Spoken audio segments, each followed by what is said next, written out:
The cat before me looked more like a Pokemon than a real animal. Is she? I began in a whisper. The tall woman in charge of the animal shelter corrected me. He's a he.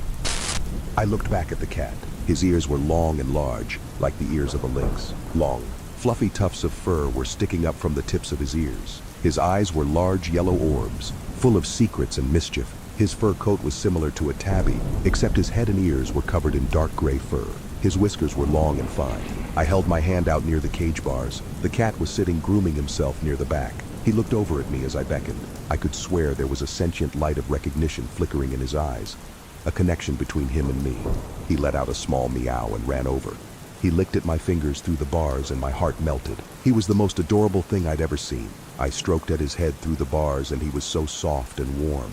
Oh my wow, he's so friendly. Exactly what I need. What breed did you say he was? The animal shelter employee looked noticeably surprised. Oh my, he's normally shy with new owners. And we're not entirely sure what breed he is. Got him about a month ago. He was found in a dumpster. He was tiny back then, but he's much bigger now and still growing, she said, her voice soft. Oh really? How many owners has he had? I wonder if he's got a bit of Maine Coon in him, or perhaps even Bobcat, I said half jokingly with a quiet laugh. The animal shelter employee broke eye contact with me. She said hesitantly, well, I'm not really supposed to say, but we've tried giving this cat to a few family homes. And you know, these aren't just random people. These are families who take cats from us regularly. He bit the children and was generally very unfriendly. She tried to make a joke and half laughed. It faltered. My eyes were wide now. So, he's dangerous, but he seems so sweet. I looked over at the adorable cat, now gently nibbling the tips of my fingers. No, not dangerous per se, just needs the right environment. Sometimes the animals we get just aren't well suited for children. Maybe as he gets older, he'll mellow out. As he licked me with his sandpaper tongue, I laughed.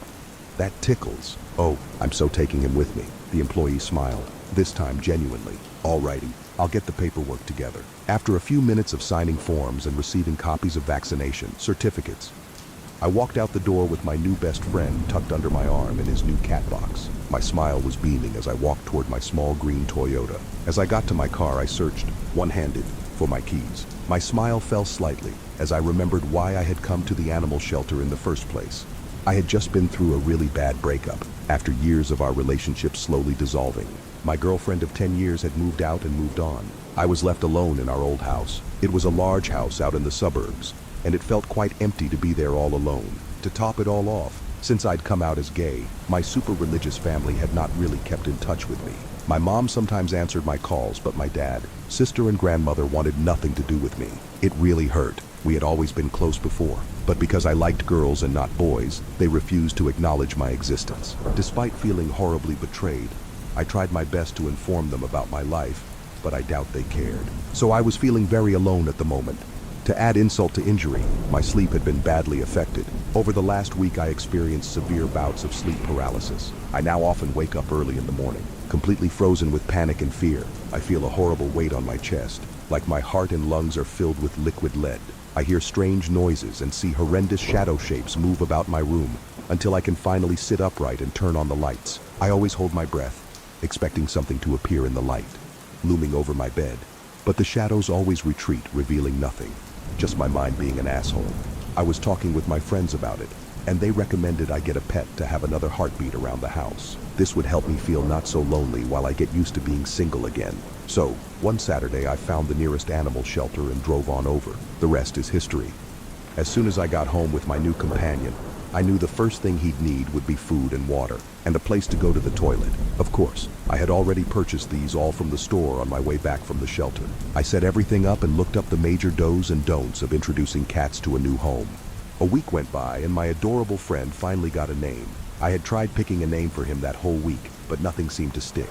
Most of the names I tried I hated or he completely ignored. But sometimes when I offered up a name, he really despised. His large glowing yellow eyes would fix me with a disapproving stare. Okay, I won't call you Garfield. Well, why don't you give me some suggestions sometime? I said at him, as I felt his impatience leak into his stare. It was a Friday evening and he was sitting on my lap, kneading the way cats do when they want to get comfy. I was busy watching trash of some kind. I think it was a Steve Seagal movie. Anyway, once it was over, the next movie on the channel began.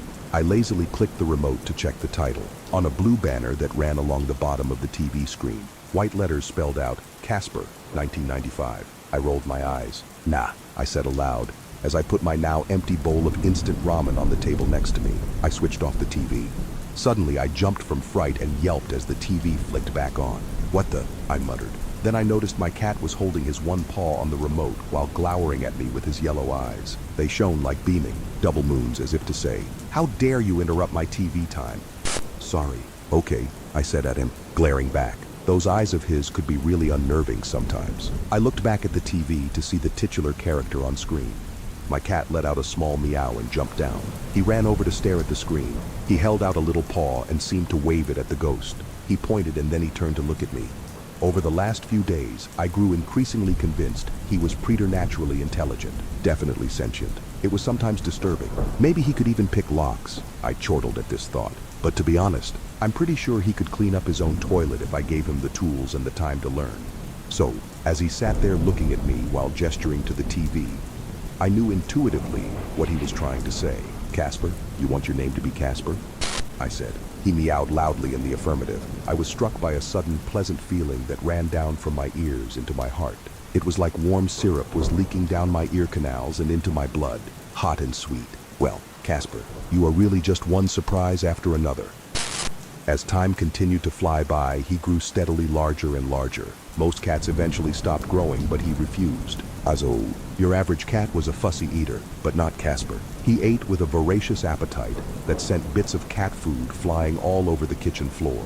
He was extremely fond of raw meat, including fish, especially tuna, and he would often meow and beg loudly if I was handling raw chicken in the kitchen. Sometimes he would even break dishes if he didn't get his way.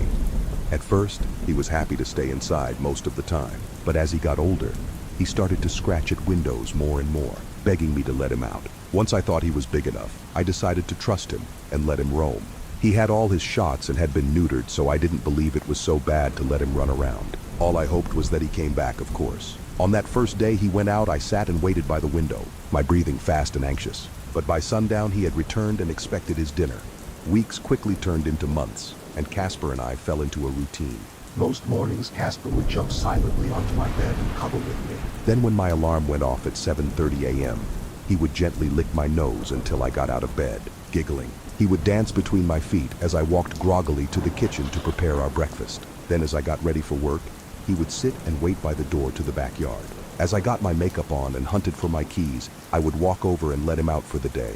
Then, after work, I would return home, and he would always be waiting for me by the front door.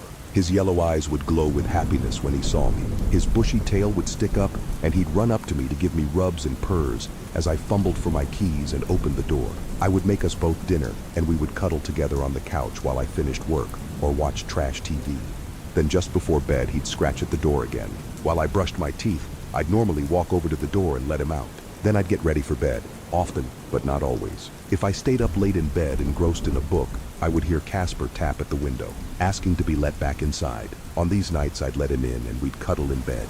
His body would hum with loud purrs. Some people say cats' purrs have healing properties. I can honestly understand why. Whenever we were all snuggled up in bed, I swear I could feel his purrs slowly healing my soul, leeching away my traumas and sadness. Like that meow he made sometimes that felt just like a rush of MDMA. His purrs were comforting and restorative.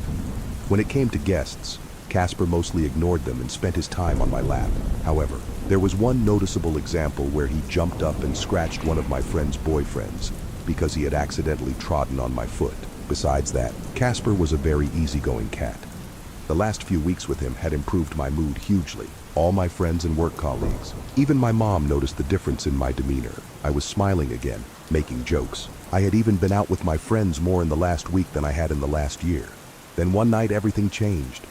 I had had a stressful day at work. Teaching university-level psychology is not easy, and kids can be exhausting. But the work was very rewarding most of the time. However, the day had drained me, so when I got home I was really looking forward to spending the evening vegging out with Casper. But when I arrived home and got out of my car, he was not waiting for me on the front porch like normal. I frowned and walked over to the door.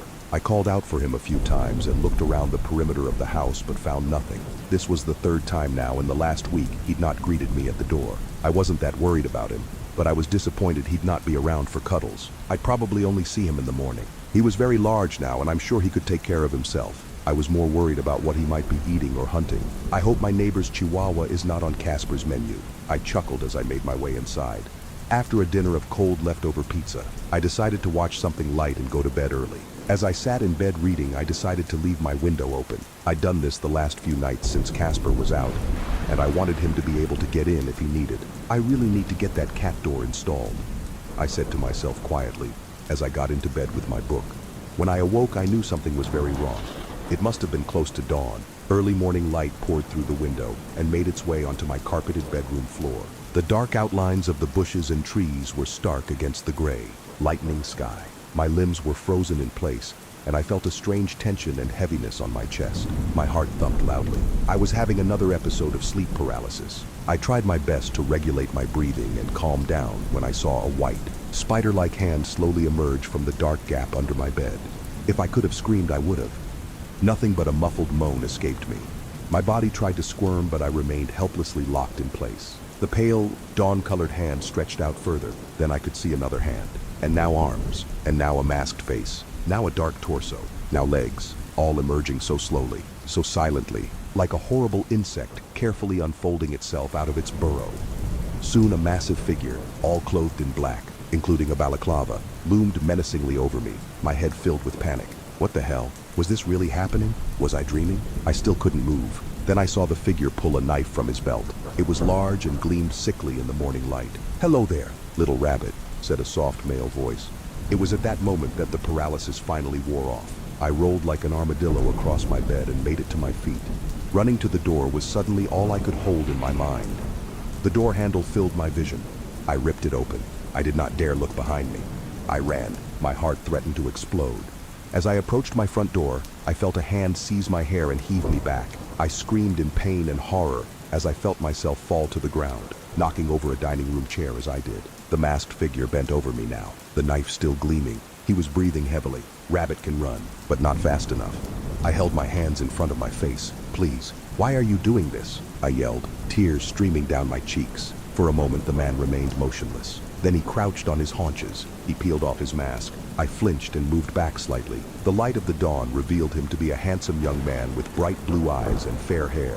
Couldn't have been more than 20 years old. I think I even recognized him. Had he been a student of mine? "Why don't you tell me? Why does anyone do anything?" His lip curled into a snarl, and he held up the knife ready to plunge it into my stomach, when suddenly we both heard a loud growl. The sound of it made me think of the zoo and Jurassic Park.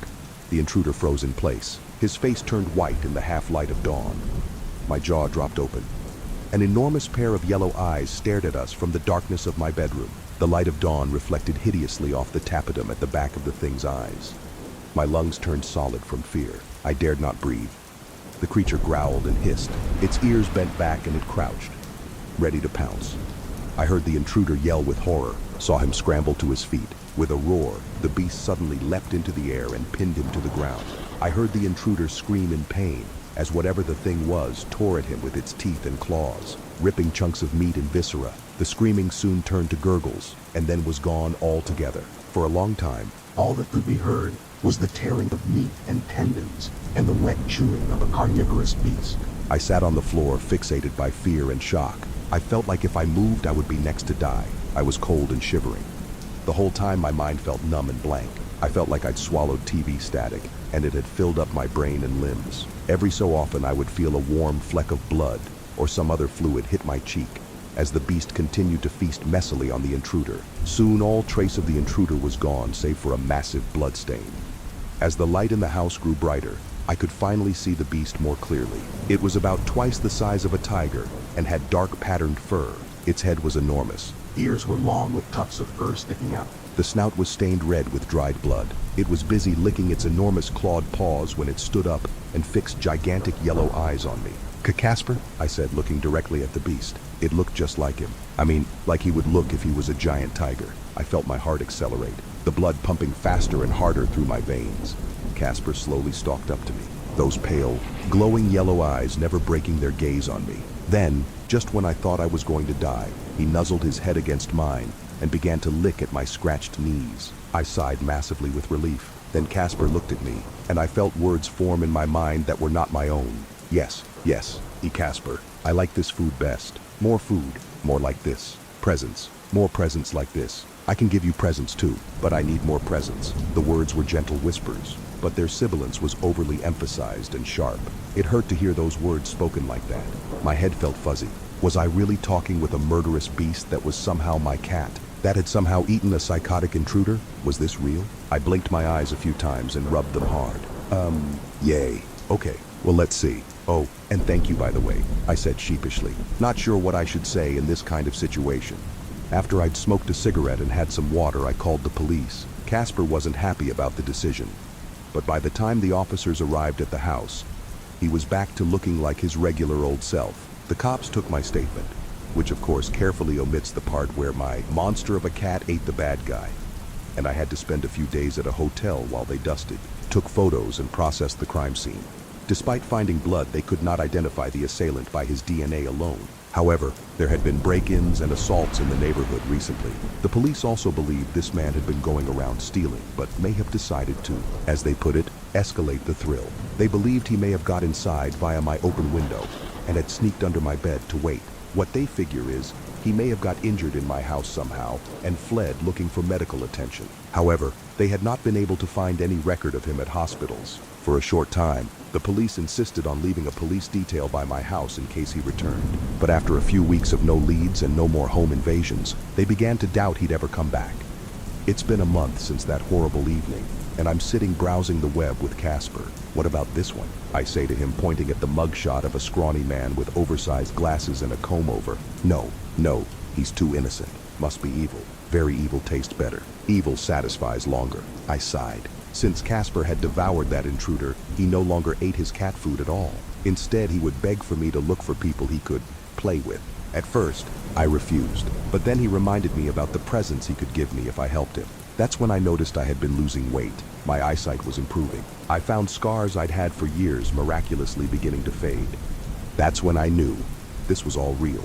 Casper was no cat, of course. He reminded me more of a mythical creature like a sphinx or a witch's familiar. What I knew for sure was that he was now my friend and protector. All he asked for in return was a good meal every now and then. There are plenty of people out there who are horrible and hurt others. Why shouldn't we get rid of them? I'm actually doing the world a favor by doing this. And if I profit from it, so what? Casper meowed loudly. That same warm meow that filled me with pleasure, like a drug. There, that one. I hear those foreign feline thoughts invade my mind, the sibilants like nails on a chalkboard. My cursor hovers over the photo of a rather normal-looking man with a buzz cut and dark brown eyes. Mario Davenport, I say aloud, reading his file. After a minute, I close the publicly available database of child sex offenders. Looks like we will be paying you a visit soon. When I was 11, I was at the very bottom of my class until the teacher, Miss Henry, made me sit next to the new kid. Thomas and his family moved into town halfway through term, so he just sort of appeared one day. During his second week, Miss Henry tried to draw him out of his shell by asking about his favorite TV program. "What's a TV program?" he replied. That got a laugh. Clearly, he was playing dumb to put one over on her. Everybody thought he'd emerge as the next class clown, but instead he rarely spoke and aced every subject. A few girls tried befriending him. They dug that children of the corn look, I guess, but agreed he was a weirdo after chatting with him in the lunch hall. As desk buddies, he and I locked horns, a lot, because I was left-handed. Our elbows bumped together whenever we wrote, and he got super pissed anytime I asked to borrow a pencil, so I of course did this as often as possible. Anytime I asked Ms. Henry to split us up, she'd just sneer and say, "Ryan, there's gonna be times in life when you're forced to spend time with people you don't like. Get used to it." One day, as I struggled with a difficult maths exam, Thomas offered to help. I'm guessing he finished early and got bored. It was my first A, without either of us ever agreeing to it. He started helping me with homework and tough assignments, and soon my grades improved so much my mom bought me a bunch of Pokemon cards as reward. I offered Thomas some of the one I already owned, but he didn't even know what a Pokémon's was. Then one day, out of the blue, he asked if I'd sleep over at his place. "Father really wants to meet you," he said. Why did his parents even know who I was? We sat together, sure, but he knew so little about pop culture. Getting through a conversation was like chewing cold. Still, I wanted to thank him for his help, and my mom didn't raise any objections. So that Friday I packed some clothes and cycled over to his place. I drove down several short roads flanked by woods, past a train station, toward the outskirts of town. Thomas's two-story house sat at the top of a long driveway so steep that I needed to jump off my bike and push most of the way, and all the windows were either boarded up or had the curtains pulled shut. Things got spooky the second I arrived. Thomas and his parents waited patiently to greet me, each grinning like they were on a poster for tooth whitening. Everybody had matching blonde hair and dressed in plain shades of brown, gray, and white. A large man introduced them as the Donovans. My preteen brain categorized him and his wife as old, but in retrospect, there must have been a 20-year age difference there. Mr. Donovan walked my bike into the garage while me and Thomas followed his mom inside. Something was wrong with the house. It looked too sterile, no clutter, zero toys scattered about. Plus, the antique furniture was older than my grandparents'. In every room, sheets had been draped over objects mounted along the paneled walls, and Mrs. Donovan made a point of telling me that touching the sheets is strictly forbidden. She led us into a sitting room decorated with crucifixes, and more crucifixes, of varying sizes. We kneeled down on a colorful rug, facing each other. The only sound was the ticking of a grandfather clock. At last, Mr. Donovan joined our group and led a prayer for the standard stuff. Good health, blessed weather. Even though I'd gone to Protestant church with my grandparents, I couldn't figure out what religion we were meant to be practicing. He obviously thought of himself as a spiritual leader and devoted a lot of time to the blind sinners who would suffer swift retribution on Judgment Day. It wasn't until he called for a minute of holy silence that I heard a low, shaken voice. I concentrated hard, tuning out the clock. There were muffled cries from somewhere within the room. I peeked my left eye open. Nobody was watching, although the way the family didn't stop grinning made me shiver. I glanced around the room. We were alone. When I turned back towards the circle, Thomas's mom was staring straight at me, her smile practically splitting the seams of her face. Quickly, I shut my eyes, already anxious to go home. The silence seemed to last forever. Finally, the spiritual leader clapped his hands and said we should go out back and toss a ball around. On my way out of the room, I listened for more cries, but the sound had died off. I figured my imagination got the better of me. As Thomas and I tossed a leather ball back and forth in the long grass, his dad watched from a crude decking area, beaming, like at school. Thomas threw with his right hand, whereas I favored my left. We kept trying to pass each other bad shots, competing to make the other miss a catch. It was all in good fun. Though Thomas acted even weirder than at school. Away from his parents, he at least seemed interested in subjects like TV. But now he strictly spoke about Bible stories and recited his favorite verses. I sidestepped his questions, my spirituality as much as I could. My arm was aching by the time Mrs. Donovan called us for dinner. In the kitchen, we gathered around the table, and then she brought in a metal pan, presenting 5 boneless chicken breasts, lathered in lumpy gravy and canned peaches. Before we ate, everybody linked arms for another prayer. And part of me wished the ritual would never end, because then we'd need to choke down the food. A heavy silence fell over the room. Then those cries started up again, closer than before. It sounded like a child, and their voice had a panicky quality. If it wasn't for the threat of another glare from Thomas's mom, I would have peeked. As the prayer dragged on, the crying became more hysterical, until finally something rattled against the wall behind me. Mr. Donovan's voice raised, thunderous now, and drowned out the sound. I'm not sure which scared me more, but either way, my arms broke out in goosebumps. The sermon ended 5 minutes later, and we sat there in silence until the head of the table said, "Amen." I checked the corners for sobbing children, finding only more sheets. What then? A CD player? My imagination? The uncooked chicken made me gag. I didn't want to cause trouble, so I picked around the moldy peaches and spread out the plate so it looked like I'd eaten more than I actually had. There was chocolate cake for dessert, but Thomas's mom went around slicing a piece onto each of our plates, which were still covered with chicken and gravy. By that point, my stomach was growling, so I scoffed down a top layer of cake which hadn't touched anything else. I wanted to leave. Faking a bellyache, I asked if they would call my mom and have her come pick me up. Thomas's dad raised an eyebrow. "No need. We have a special remedy." He told the rest of the family to pray for my health and led me out of the room. The front door was on my left, and I briefly considered making a run for it. But the second I did, Mr. Donovan's hand clamped around my shoulder, tight. His smile never wavered, but something about his eyes made me break out in goosebumps, like an implied threat. "So, I let him guide me into a vintage bathroom. There was a covered cabinet above the sink, and the tub was already full. A thick layer of scud, plus a few dead flies, floated along the surface. Mr. Donovan poured something into the murky water, salt maybe, and ordered me to strip off my t-shirt so I could dip my midsection in. I told him I'd made a miraculous recovery. "Ah, the power of prayer," he said, grinning so wide I could count the back teeth. After that, he announced it was time for bed, despite the fact it wasn't even dark yet. Upstairs, at the very far end of the hall, a huge object spanning the width of both walls was covered by another sheet. We got ushered me into Thomas's room, which was even more dull and lifeless than the rest of the house.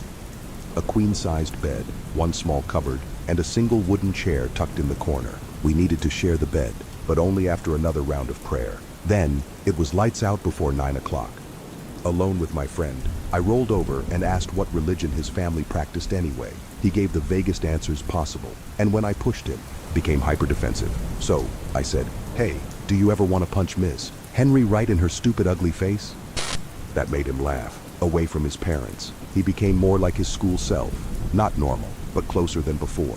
We argued over who the hottest girl in class was, followed by the most annoying. Without meaning to, I brought up one who always teased him, and it was like all the energy leaked out of my new friend. "I know everybody thinks I'm odd," he sighed. "They just need to get to know you like I did. They'll come around." "You think so?" "Absolutely." He smiled. Then, after a little while, he said, "Hey, want to see something creepy? I'll show you if you think you're brave enough not to wet the bed." I rolled my eyes. He wanted to rattle me, like when we played ball. "Sure.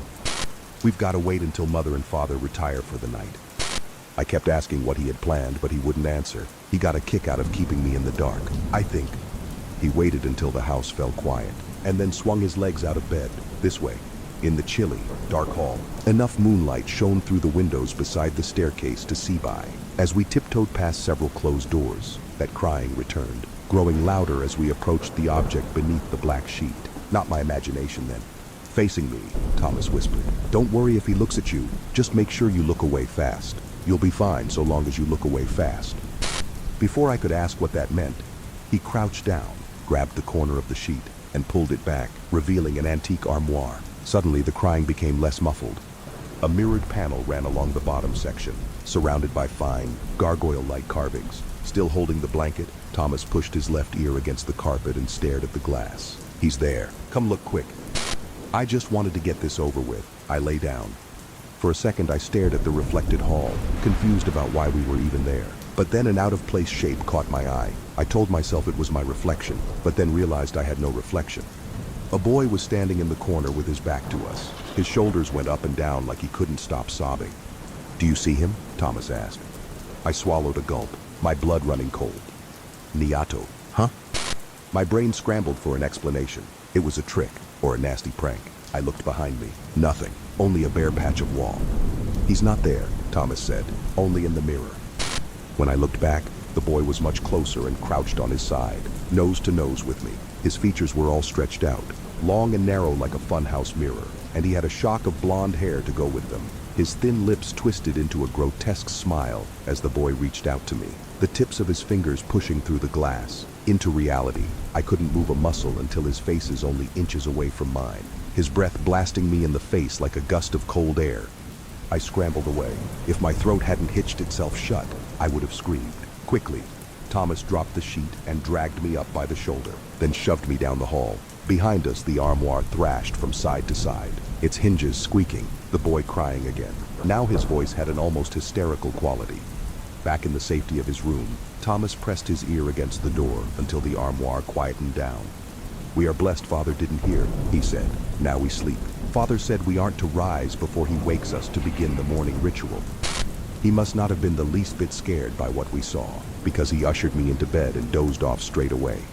But my body wouldn't quit trembling. What was that thing in the mirror? Were there more of them? Is that why they hung sheets everywhere? But why keep any mirrors at all? One thing was for sure. I couldn't spend the night in that house, but Thomas's dad would never let me go. I needed to get the hell out of there without being seen. After Thomas's breathing eased into a rhythm, I swung my legs onto the floor and tiptoed out of the room, toward the stairs. But as I approached the top, footsteps came clomping along. I ducked behind the nearest door. Through the narrow gap, I watched Mr. Donovan march past with a rectangular object tucked beneath his arm. There was a tinkling sound from beneath the sheet. He carried it over to Thomas's room, grunting the whole way, and disappeared through the door. My stomach lurched into my throat. I didn't want to find out what he had planned. I flew down the stairs, carefully, quietly. I kept my hand against the wall for guidance. The front door was locked. My bike still was in the garage. I hoped, but how did I get there from the landing? Above my head, there were angry shouts of, "He's gone!"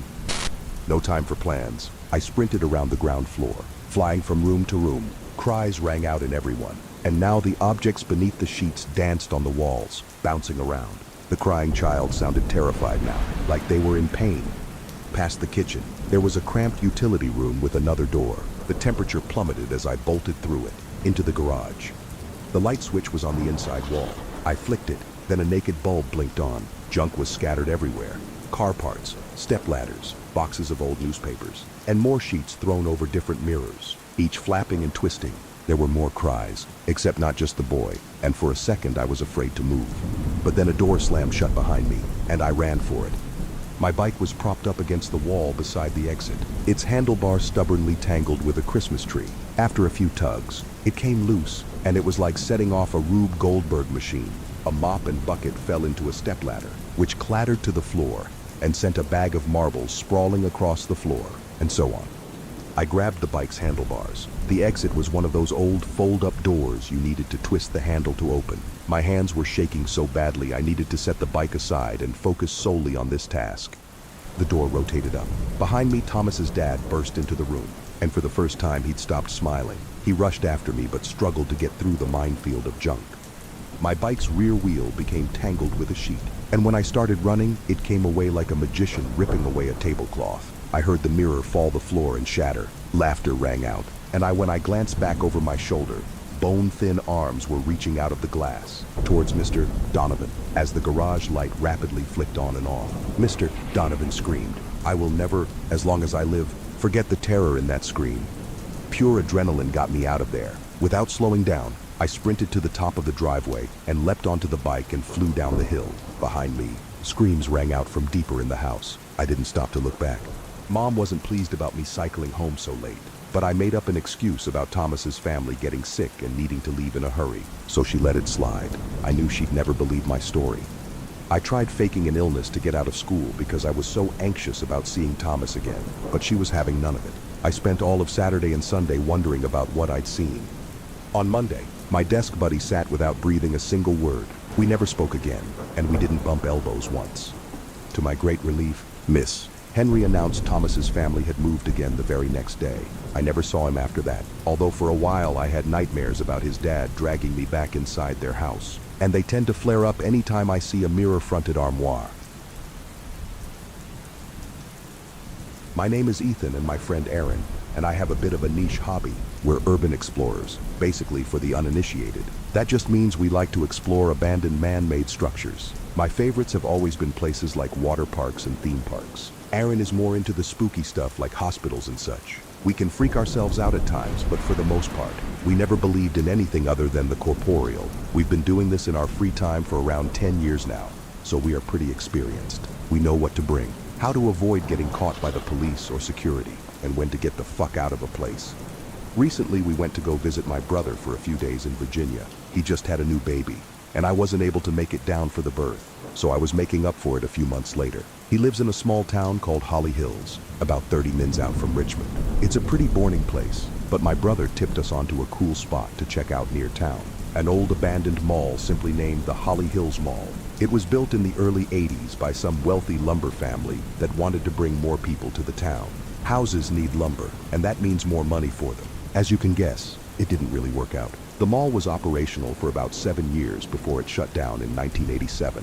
I know none of this is really important, but this helps me get my thoughts in order. And honestly, the history of these structures is part of the allure for me. Anyway, we decided it would be fun and planned a trip on the last day in town. On the way to the airport for a late flight, we woke up bright and early, packed our bags and supplies into the rental car, and said our goodbyes to my brother, his wife and their kids. The mall sat right on the edge of town. I thought this was odd, seeing as how they usually build that kind of thing central to town for ease of access. but I didn't think much of it. The mall was surrounded by pretty heavy brush and trees, as well as a tall chain-link fence. The entrance was blocked off by a typical dilapidated gate, held closed by a simple chain and padlock. Aaron pulled up to the gate and I hopped out to apprise the situation. Oddly, the padlock wasn't even locked. Unusual but not unseen. Sometimes people just stop giving a shit about these old places and don't even check on them anymore. Honestly, it makes us a bit more relaxed in these situations because it usually means no security. I opened the gate and Aaron pulled the car through. The building wasn't the biggest mall we've seen, but it was bigger than we expected. We drove through the deserted parking lot and pulled the car up to the first entrance we saw. We grabbed our supplies and entered the building. The mall exploration itself was pretty uneventful. It was cool to see all of the ads and architecture that seemed frozen in time, like we stepped back into a stale, post-apocalyptic version of the 80s. There was a pretty massive hole in the ceiling where the skylight had given way to snow or the elements or something. The tree that sat in the center of the courtyard had grown massive and was protruding out of the hole in the ceiling. Aaron does these explorations for the fun of it, but I am a bit of an amateur photographer, so I do it for the photos mostly. I snapped a bunch of what I think would have been amazing photos, but unfortunately I lost the camera. Well, I didn't lose it per se. I know exactly where it is, but we'll get to that. During the mall exploration, I did have a feeling that we were being watched. Distant sounds of glass crunching underfoot, or a figure just out of the corner of my eye that disappears right when you look in its direction. But I knew this was just my mind playing tricks on me. There were no signs of security, and no real reason that, even if the cops knew someone was in the building, they would even care to come check. At least that was my thoughts on it, so I ignored it. We hung out in the food court for a bit, ate some sandwiches we had packed for lunch, and then decided to make our way to the car. We got to the car, loaded up and headed out, but on our way to the exit, we noticed a parking garage. It was a 5-story garage from the looks of it, and though usually uninteresting, for some reason Aaron wanted to check it out. We spent less time in the mall than we thought we would, so I figured what the hell, we had the time. We entered the garage on the first floor, marked as floor 0. We drove up to floor 4, did some donuts, and Aaron tried his best to reenact Fast and Furious Tokyo Drift on the way down. I was clenching the entire time, of course, because I didn't want to die. But also, it was a rental car. We didn't have the money to pay for damage done by joyriding in an abandoned mall parking garage. We got back down to floor 0, had a laugh, and started toward the exit, until we noticed the ramp heading down to a lower floor. Aaron pointed out how odd it was that there was a huge parking lot plus a parking garage with 5 floors above ground and seemingly subfloors below ground, for a fairly small mall in a small town. So we thought, we'd make one more detour to see what was down there. Obviously, we were expecting either darkness or water. And we found the first option, darkness. Aaron turned on the brights, and we drove around and found nothing. As expected, what we didn't expect was to see another ramp down to another subfloor. So of course, we decided to make a game of it. We both guessed how many subfloors this garage had, and Aaron headed down the ramp. I had guessed too, that this next floor was going to be the bottom.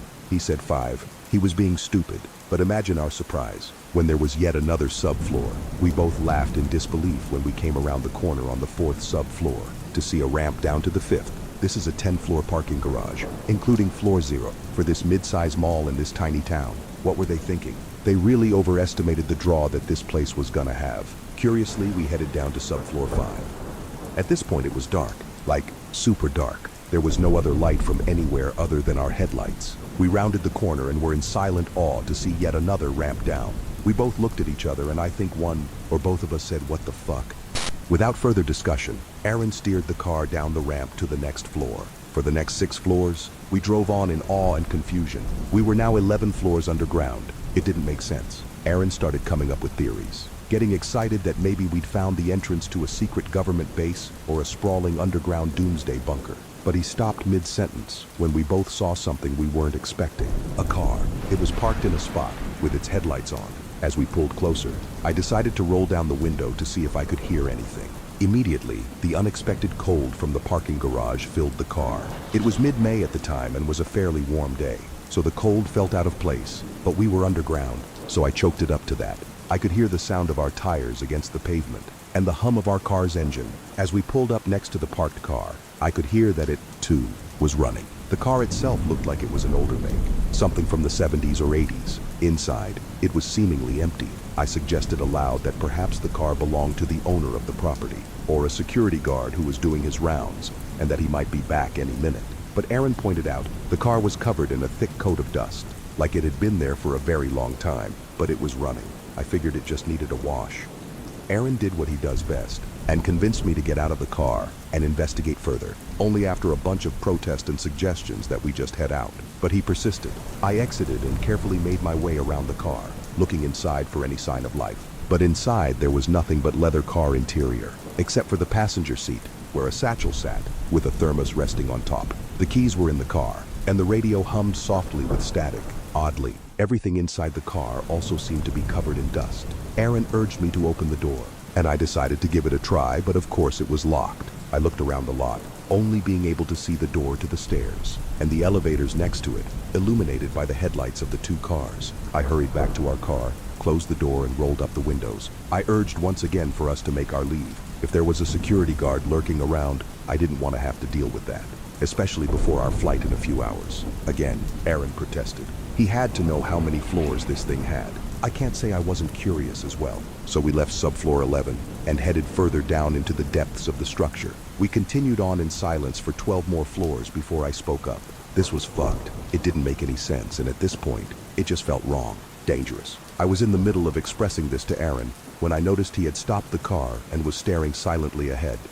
I looked and was astonished to see a horse, a fucking horse, just standing there. It had the thing around its nose, the reins or whatever, and it was just standing there. After a moment of staring in confusion, Aaron said something like, "Is that a fucking horse?" And I replied with some sort of grunt of confirmation. The horse finally turned in our direction, and I'm pretty sure I screamed when I saw the skin hanging off of the side of the horse's face, his skull exposed beneath. It was then I saw the blood on the floor, a large streak going from beneath the horse's hooves off into the darkness. I didn't want to know anymore. I wanted to get the fuck out of there, and I told Aaron as much.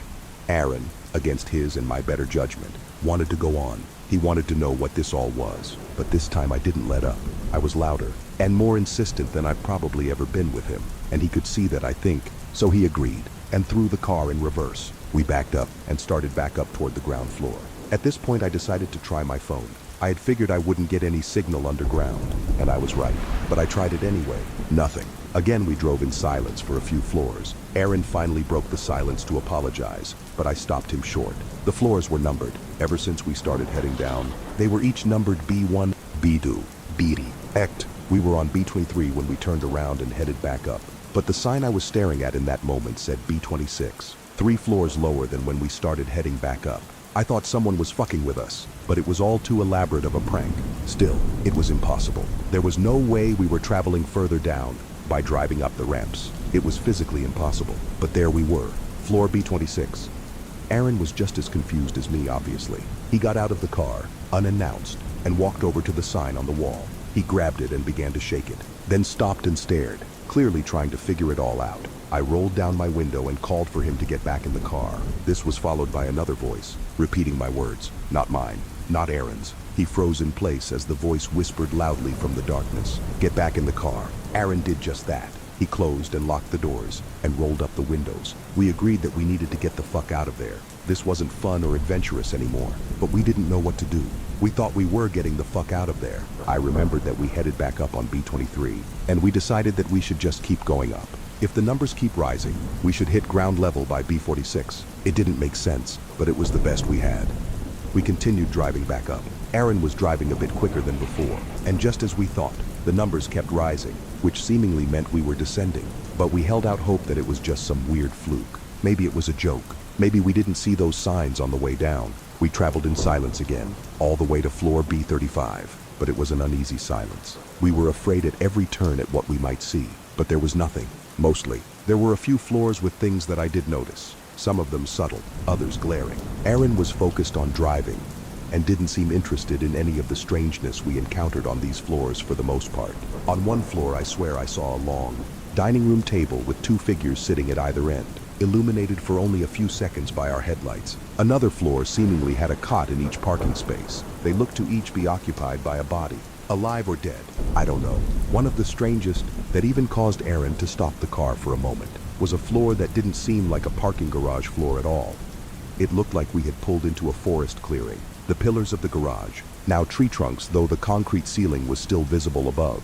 There were plants, grass, bushes, and a pathway leading to what looked like a small cabin in the distance. The window glowed as if there were someone home, and smoke seemingly billowed out of the chimney. The curiosity overcame my fear and I rolled down the window. The sound of crickets, cicadas, and a cool spring breeze filled the car. Aaron and I looked at each other for a moment before Aaron blurted out, "Nah, fuck that," and continued on up the ramp. Finally, after what seemed longer than it should have, we reached floor B46. Nothing. I started to cry. It was too much. The realization that we were lost, underground, without any way out was starting to make me feel trapped. We were trapped. It was like I could suddenly feel the weight of every floor above us on me all at once. Aaron kept his cool. He tried to console me. He tried to offer explanations, but there was no explanation. We were in a labyrinth of a parking garage. Aaron started driving with purpose. He turned around and started down again. B47, B48, B49. He stopped the car, turned around again, and started driving back up the ramps. B50, B2, B52. He started to scream. Anger, frustration, confusion, all overflowing into a furious scream. Then, in a deafening echo, his scream reverberated around us. Outside of the car, within the parking garage floor, the windows rattled, the car shook, and then shut off. We were now in pitch blackness. The interior of the car was only illuminated by my cell phone, which I had plugged into and had been charging. I picked up the phone and turned on the flashlight. Aaron was desperately trying to start the car, but there was nothing, not even a click. Then he screamed, this time in alarm. In front of us, in the darkness, were two large eyes staring right at us. I have to express that when I say huge. They were massive, each seemingly the size of the wall. They felt almost flat and unnaturally still, but you could feel the consciousness behind them. Something was staring right at us. The whites were snow white, and the irises were an icy cold blue. The pupils were dilated and pitch black. I said fuck at least 15 times in a row, and Aaron slammed his fists on the steering wheel over and over. A voice, seemingly inside the car, whispered again, "Get back in the car." Aaron's percussive maintenance seemed to have worked, because the car started back up, without him even turning the key. Whatever was down here seemed to want us to leave, and we wanted to leave too, but we didn't know how. Aaron put the car in reverse and spun it around. I could still see the eyes in the mirror. He sped up the ramp, totally disregarding the numbers. He drove a good 6 or 7 floors before I noticed something standing out in the darkness. Each floor now had a dim light. I was able to calm Aaron down enough to listen to me, and I pointed it out. He stopped on the next floor to see the light in the distance. It was a door. The door to the stairs is illuminated by an emergency light above it. It was our only chance. It was our last option. He drove over and parked the car in front of the stairwell door, illuminating it fully with the headlights of the car. We both bolted out of the car. Aaron flung open the door, and we started running up the stairs. After the first flight, we saw the number on the stairs, B57. We were ascending. I started to tear up in excitement. We continued on, faster than before. For 20 floors, we basically ran, energized by the fact that the numbers were going down, which meant we were going up. Around B30, we started to slow down pretty significantly. We were still making our way up, but we were tired. It was then that I looked back for the first time. The stairwell above was lit on each floor, but as we made our way up to the next floor, the lights on the previous were turning off. Turning back to head up the stairs, I ran into Aaron, who had stopped in front of me. He was looking up at the top of the next flight of stairs. I looked at what had stopped him. It was a person, I figure, huddled in the corner at the top of the stairs. They sat with their head buried into their knees, shaking. Their clothes seemed faded, old, and dusty. Maybe a homeless person that had gotten lost. Maybe the driver of the vehicle? I called out gently to the stranger, something along the lines of, "Hello, are you okay? Do you need help?" Aaron scoffed. He said we needed help. Screw this guy. He started up the stairs, but when he got near the top, he hugged the rail, facing the figure the entire time. Slowly, he rounded the corner and called me forward. The stranger didn't move. They just sat there, shaking, arms wrapped around their legs, face hidden. They were mumbling something, but I couldn't make out what it was. I followed Aaron's lead and carefully passed the person. Same as before, no reaction. We moved on, leaving the figure behind. Aaron lead as before, and when I made it to the top of the next flight of stairs, I looked back down, startled to see the gaunt face of a man. His cheeks sunken in, his face pale and old, his eyes a piercing pale blue, staring at me, silent, unnaturally still. I didn't say anything. I slowly walked up and rounded the corner. He stared at me the whole time. Again, I ran into Aaron, who was looking up at the top of the next flight of stairs. It was a figure. It looked like the same stranger. I looked down at him on the previous floor, staring at me, and the next floor, face buried in his knees. We traded what the fuck looks, but Aaron said, just ignore it and keep going. We're too close. So we did. Every floor after he was there, hiding his face as we approached, staring at us as we left. It was unexplainable, but so was everything else so far. We made our way up, finally reaching B1. This time, there was no man in the corner. I looked back to the previous top step, and he wasn't there either. I felt like this was a good sign for some reason. We made our way up to floor 0 and were relieved to see light shining through the cracks of the door. Aaron stopped for only a moment and pushed through the door. He began to laugh. I followed him through, but the cold of the parking garage was back. There, before us, were the bright headlights of a car, our car, where we left it on floor B58. I had no words. Aaron walked back into the stairwell and fell to the floor, distraught and broken. I told him we can just keep going. We could keep going up, but he wouldn't move. He was tired and defeated. His stoic bravery had finally given way to hopelessness and fear. So I decided to go up to the next floor to check it out. I ran up the stairs and I felt a sudden warmth. I could see the light through the cracks of the door, but I knew it was different. I knew it was the sun. I burst through and was blinded by the sudden light of the sun. After the hours and hours in darkness, it took a few moments for my eyes to adjust. We had made it. We were free. We were alive. I ran back down to the previous floor to tell Aaron, but he was gone. I ran out through the door, into the garage to check in the car, but he was nowhere to be seen. I called for him, shouted at the top of my lungs. My voice echoed through the parking garage, but nothing. I didn't know what to do. I started down the stairs, but stopped cold. I couldn't go back down. I couldn't get lost down there again. And then I saw, on the top stair of the floor below, the figure was back. It was Aaron, sitting in the corner, his hands wrapped around his knees, staring at me. I called to him. I ran down to him, but when I got to the stair, he was gone. I looked over the railing down at the next flight down, and there he was again, staring. I couldn't go down anymore. I couldn't. I called to him, pleaded with him to come with me, to get it together and get the fuck out of there. But he just stared. I promised him I would come back.